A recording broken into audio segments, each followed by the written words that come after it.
আপনি যদি রাতের বেলা ভারতীয় জাদুঘরের সামনে দিয়ে হাঁটেন, শুনতে পাবেন অদ্ভুত কণ্ঠস্বর, যেন কেউ ফিসফিস করে কিছু বলছে, কিন্তু চারপাশে কেউ নেই। মাঝে মাঝে শোনা যায় পায়ের শব্দ, কিন্তু তাকালে দেখা যায় ফাঁকা করিডোর। এটি কি শুধু বাতাসের খেলা, নাকি শতাব্দী প্রাচীন ইতিহাসের কেউ আজও এখানে রয়ে গেছে? নমস্কার, আমি সব্যসাচী।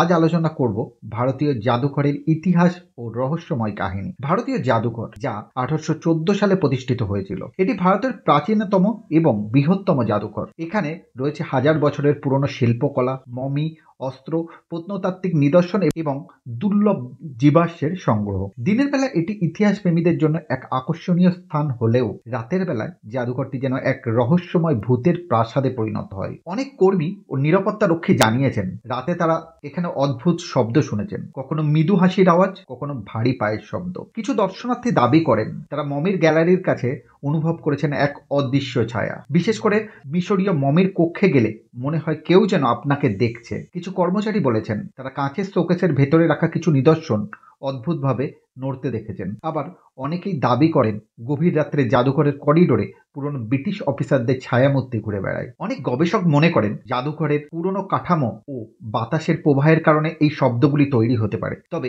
যারা একবার এই সব অভিজ্ঞতা লাভ করেছেন তারা আজও বিশ্বাস করেন এই জাদুঘরের কিছু রহস্য অজানা রয়ে গেছে। আপনি কি কখনো রাতের বেলা ভারতীয় জাদুঘরে প্রবেশ করার সাহস করবেন, নাকি এই গল্প কেবলই গুজব?